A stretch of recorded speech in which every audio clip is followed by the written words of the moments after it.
Hello there everybody, this is Krista and welcome back to Crochet Witch Tarot.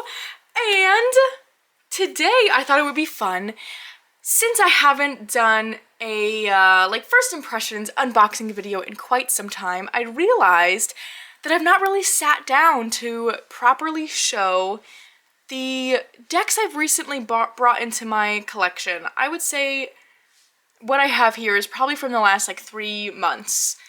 So I just thought it would be fun to go through it and show what's new, what I've been kind of playing with and getting to know. I think we are going to start, let's start with Oracle. It would be good if I brought, oh no, I could see the book over there. I always forget the name of this deck. So to start, this is the Feathered Omens Oracle by Ted Andrews. I made this little bluebird bag for it, if that gives a hint on what kind of deck it is. So this is a bird oracle, basically. The style of the cards is reminiscent to the Animal Tarot Ted Andrews makes, or made. I think it's out of print. I don't have that deck, but from what I've seen. I really love this deck. It's a little bit cheesy. You can see the picture was definitely not properly scaled. It's kind of, the bird is squished. I also don't think that's how you spell grackle. Regardless, I love birds. I love looking at bird messages and seeing what's outside my house. I have 2 feeders going right now. I love watching birds. So when I saw that this was a thing, I just had to give it a try. It wasn't super expensive by any means. Yeah, I really loved playing around with this. I love the blue color of the border. It's really, I don't know, it's just kind of fun. The guidebook is really cool for this one as well. This picture cracks me up. I don't know why. So it comes with a full guidebook. Yeah, I don't know, I love birds. I don't have any other decks that are dedicated to just birds. I know there definitely is a couple more out there, but I just really liked how this one gives you the real photographs. I love Ted Andrews' other works that at least I've come in contact with. I have the Animal Speak, and I think he does the Nature's Wisdom cards, ? I'm not positive on that, but I really love those as well. So I was excited to give this one a try, and I've really loved using it. So that is the Feathered Omens Oracle by Ted Andrews. Next is another, what do I want to say? This is it's a new concept for me. This is the Celtic Tree Oracle. So I have it out of its box. Right now it's just in one of these gauzy bags. This little oracle is super neat. So what it is I think it's pronounced Ogham, the Ogham alphabet,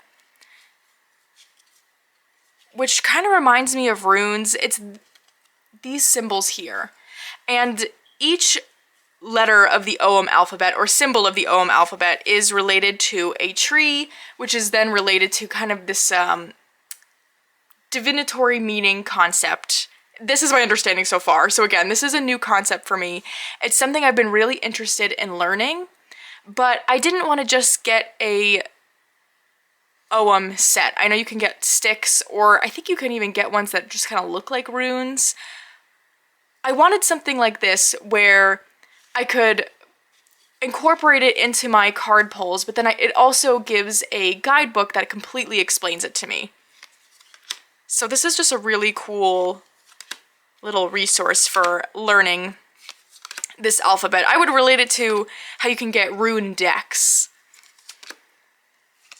which I also think is a really cool tool to have for learning that type of divination. I don't have one because right now this interests me more than runes do, but if I do ever really want to learn runes, I could see myself wanting to get a rune deck, just because cards are my natural state of divination. I guess you could say state, natural method, the method that feels natural to me. How about that? That sounds better. Because the thing is with things like runes or like this would be sticks, I don't really think to bring them out. I kind of forget about them because they don't go along with my cards. So this is a really cool little oracle I'm using to learn more about the Celtic Ogham alphabet. So I'm very excited about that one. This is the White Hare Wisdom Oracle, which came in this cute bag. So you get a really decent size guidebook. This is the pocket edition, I should say. So you still get this nice guidebook. And then here are the cards. These are the same creators of, oh my gosh. I forget this every single time. I know I've mentioned it probably in 2 videos already. Secrets of Wanwood. Secrets of Wanwood, that oracle, which is another one on my list for sure. I love this artwork. It's so magical and whimsical and fun. I do love this pocket size. So these oracle decks are based on this White Hare character. I am forgetting his name. Does it tell me on the back?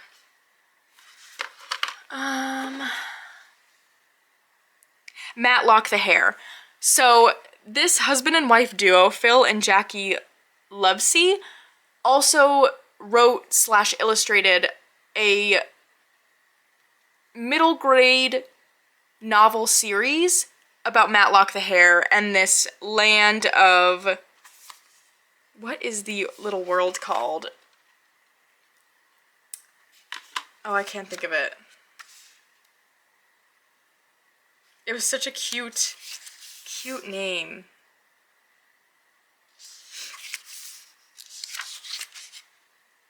Oh, I don't think I'll find it in here. That's okay. But it's this fantasy world that they've turned into, I think, maybe 3 different oracle decks now. And it's something that is so transportive. I really feel like I'm getting to go into this storybook world when I use this deck, which is something I really love. I love how this one pairs with my Northern Animal Tarot and my Force of Enchantment. It's really good with that one as well. I don't know, it's just a deck that makes me smile. There's like all these made up words. You can see each of the main keywords is a made up language from the stories, but then you do get a keyword underneath. It's just so much fun. Very, very whimsical. That's like the exact right word for this deck, and really any of their decks. I really do intend to get Secrets of Wanwood as well. I think it would be fun to have this pocket-sized one, but also a bigger oracle size, because the artwork is just so, it's so much fun, and I love the oracle messages as well. Alright, next up we have a Kickstarter that came in very unexpectedly on Halloween, actually. And that is the Song of the Grandmothers Oracle. Now, I was so lucky to receive a prototype of this deck from Hare, who is the creator of this deck, and it is illustrated by Mari in the Sky, who makes the Gentle Tarot. So I've been able to play around with this deck in the meantime, but I was really excited to back this on Kickstarter as well to see the full finished version. So what's new to me is having this printed guidebook, which is so beautiful in full color. We get the different categories of cards in color on the side, very similar to the indie edition of Prairie Majesty, which I love. It makes it so quick and easy to find whichever card you pull. I love how Hare makes her decks. It's always such good quality. The box is gorgeous. Oh no, I'm gonna sneeze. Don't sneeze, don't sneeze. I think it went away. Okay. So these are the backs, which is the same as the prototype. I also edged it already. Exactly the same as my prototype copy, but this cardstock is so beautiful. It's really nice and thick, but bendable, and a really beautiful matte. And I have loved using this deck. It's such a fantastic mix of plants and animals and crystals even, natural processes. I don't know, it just feels like the perfect nature oracle for me. Like it really just, like anything else I feel like in that category where I'm wanting that mixture, it just doesn't compare. I really loved getting to know this oracle, and having it in its full-fledged form is really cool. So I've been loving using this as well. I love how colorful it is as well. Of course it pairs beautifully with the Gentle Tarot because, you know, same artist. It's such a good deck, and the way Kara writes about each of these cards is so special. I can't say enough good things. Oh, I love this deck. I really do. That is the Song of the Grandmother's Oracle. Which, oh, it's so pretty. Isn't that just the prettiest? Look at these pictures. It's so good.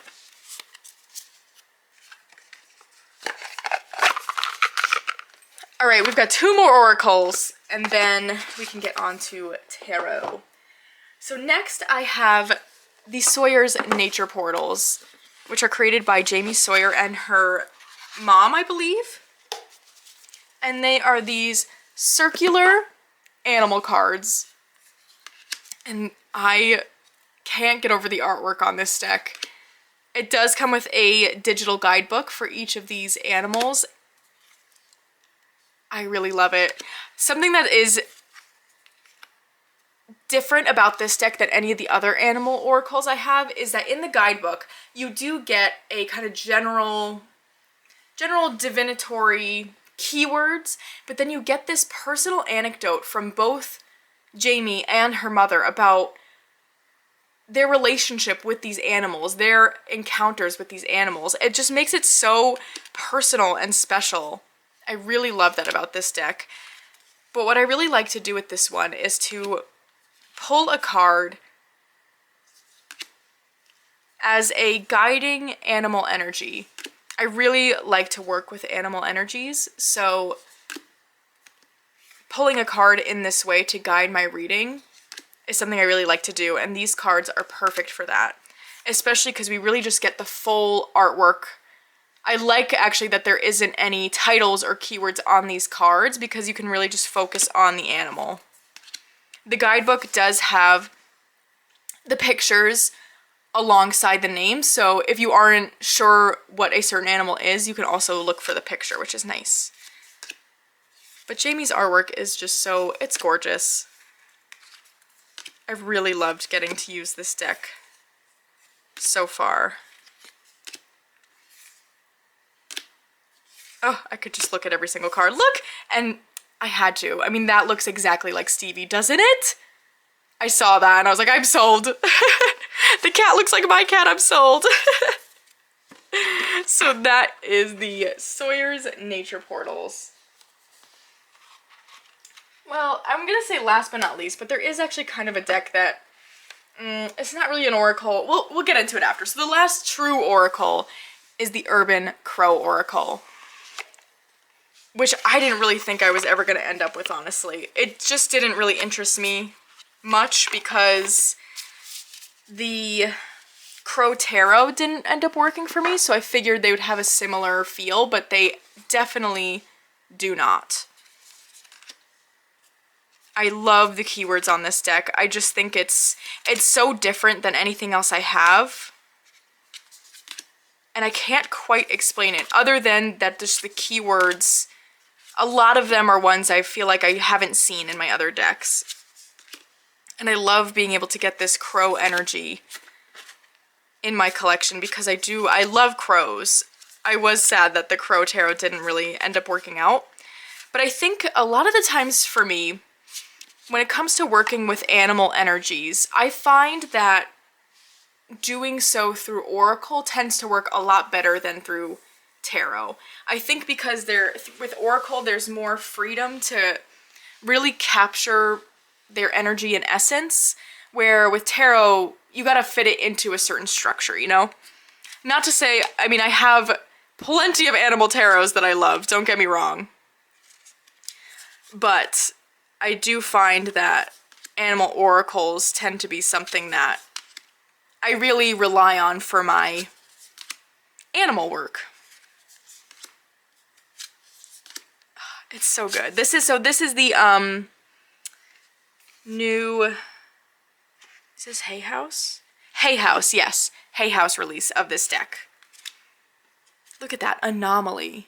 That's so different. It's so cool. Dominance, observation, exposed, wrath. I mean, how cool is that? I don't know. I just love it. I really love this deck. That is the Urban Crow Oracle. So the next deck I'll show is one that I don't know what it is. I wouldn't say it's Oracle. It's definitely not Tarot. It's its own system, all on its own, and that is the Conjure Cards by Jake Richards. I've really been loving to get to know this deck. I edged it in a brown already. So this deck takes the divination method common in, I want to say,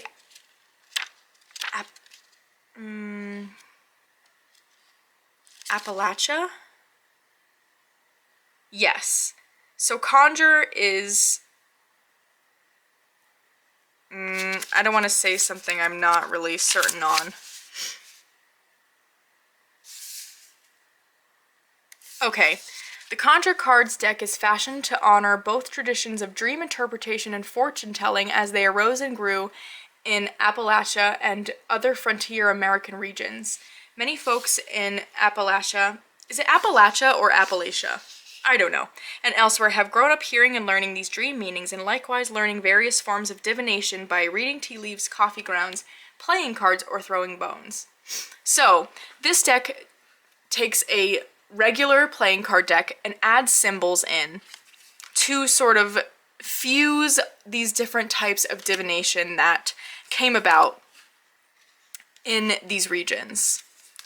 And it has been so interesting to use and really get to know. I wouldn't even say I've honestly halfway gotten to know it yet as much as I've been using it. Because it's so different and so new for me, which is really exciting. I've really been loving this deck. I definitely heavily rely on the guidebook, but I don't know, it's so much fun. I really think it's so interesting. I've been loving learning about this practice that takes place in a region that isn't my own. And it really has this kind of folk magic lean, which I really appreciate. I've just really been loving it. So let me know if, once I kind of get to know it a bit better, if anyone would like a more extended video on this. I know that has already been asked for, I think, but let me know what you'd be interested in seeing, like how exactly you would like me to show it once I get to know it better, but really cool. Those are the Conjure cards. All right, now we can move on to tarot. So first up, we have the Dreams of Gaia Tarot. Now this isn't exactly new for me. I have Andy's old copy of the full-size Dreams of Gaia. But that one is just, it's really hard to shuffle and work with. The cardstock is super glossy, so I just couldn't get along with it purely because it sounds so picky, but I couldn't really work easily with the cards themselves, like physically. So getting to know the deck was really hard for me, so I kind of put them aside, wanting to get this pocket version, but just not really wanting to bite the bullet in case it wasn't something that was for me. But I ended up finding a used copy for a really reasonable price and picked it up, and I'm really glad I did, because now I have the full-size guidebook to work with alongside this one. Although I have to say, I do really enjoy also using the smaller one that comes with this pocket edition. But it's such a nice cardstock. on this little one. I really like the size. And I've really been enjoying getting to know this one. I find for me right now it's a single card pull kind of deck because it's just a system that I'm really not used to. It definitely does not follow the Smith-Waite system, so a lot for me to learn here, but I really enjoy doing the single card pulls. I find I really get a lot out of just one card. And the artwork is so pretty, isn't it? It's very different for me, but I do enjoy it. So that is the Dreams of Gaia Tarot, the Pocket Edition.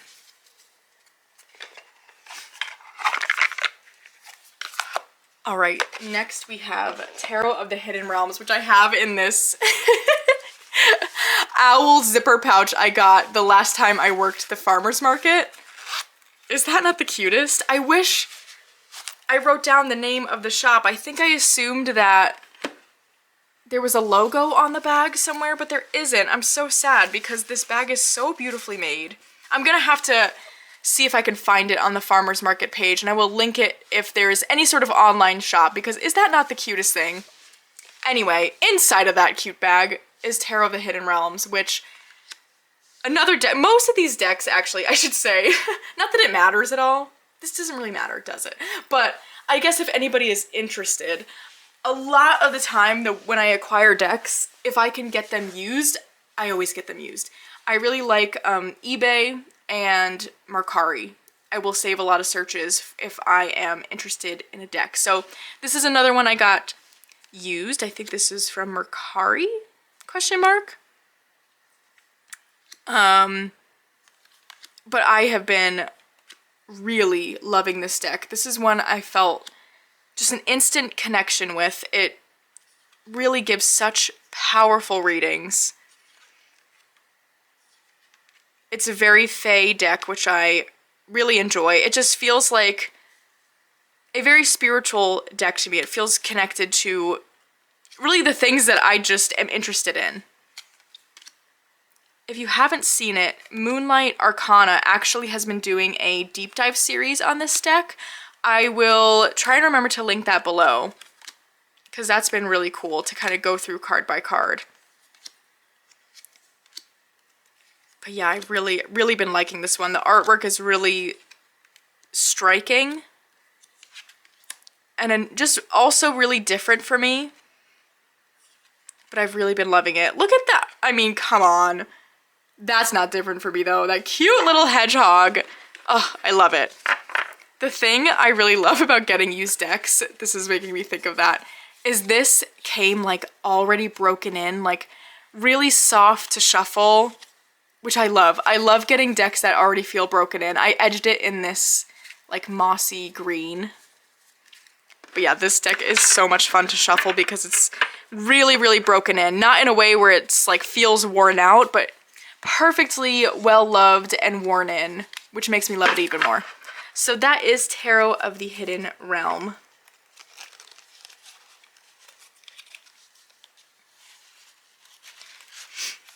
Next is the second newest deck in my collection, and that is the Pythonic Tarot. I saw this deck on one of Dawn Michelle over at Boho Tarot's latest videos where she was talking about working with dark mother energy, which has been so interesting to me. I loved that video, and she showed this deck in there and said that this is one she really likes to use for working with that dark mother energy, and I had never seen it before, and as soon as she showed it, I was like, I need to try that deck. The whole concept is so interesting to me. It's a really jam-packed deck, I'll say, where it's like, it's kind of like the Dreams of Gaia, where each card just has so much with it, like a whole story.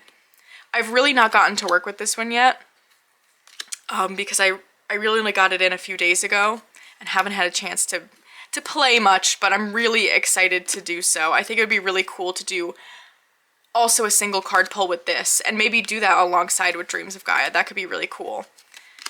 But this deck is it's so beautiful. I love this artwork, and I don't know, it's so different, but it really does give that dark mother energy, or dark goddess energy, however you want to look at it, but really neat. That's been a concept that has been very interesting to me as well, so I'm excited to work with this deck, perhaps in that way. We shall see.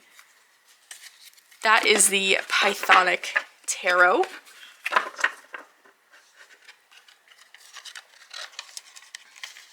Keeping with that dark energy, I have the Dark Days Tarot. And I have to say, I am surprised by how much I like this one, purely because I am not usually a monochromatic deck kind of gal.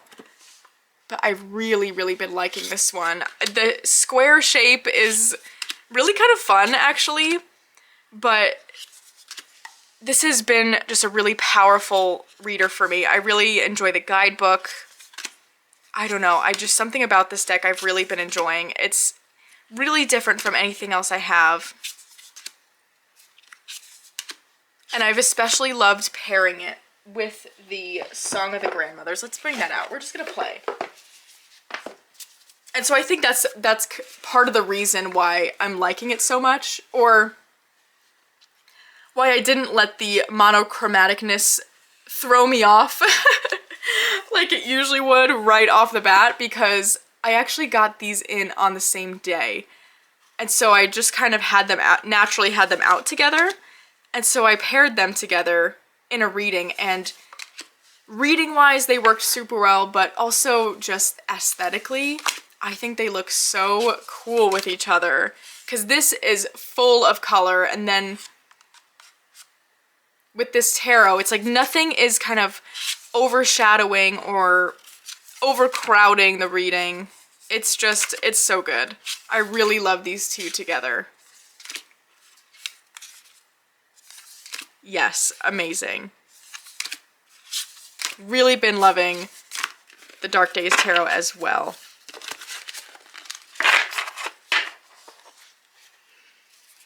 Okay, we are getting right along here. We've got 2 more decks to show. I don't know why that took me so long to think of that. What that number was. It's 2. All right. So next we have the Anima Mundi Tarot. Actually, the rest of my decks are all pretty kind of on the darker side. This is one that has been on my radar for so long, and I just was unsure about. And now that I have it, it's one of those things where I'm like, why? Why was I unsure about it? This deck is so good. I love the cardstock, the finish, the artwork is gorgeous. It reads so well. I love the guidebook messages. I have no bad things to say about this. My only complaint with the deck is something that if you buy it brand new, you will not have a problem with. I must have gotten, this is one I got used, and it must be just an older edition, because the edges are very glittery, and it definitely gives you glitter hands when you use it, but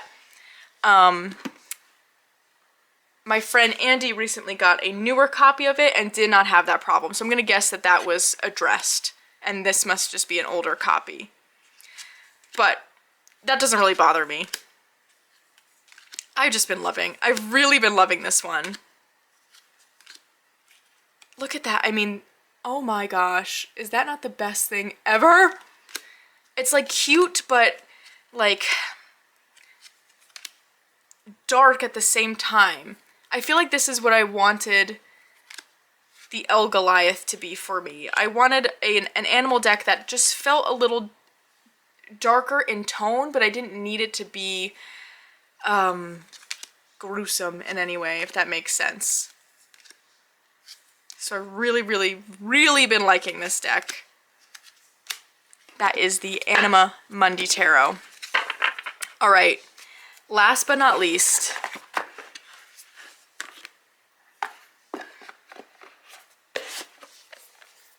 we have one of my, I feel like, first official on my own accord repurchases where I really just kind of decluttered something a bit hastily, maybe, I don't know, 6 months ago or so. And now it's back and I'm so excited. And that is the Somnia Tarot. I am so excited to have this one back. I went through a bit of a period, again, maybe 6 months ago, where I was decluttering a few decks because I wasn't sure if they were very me. And I don't know, wouldn't necessarily say I regret anything.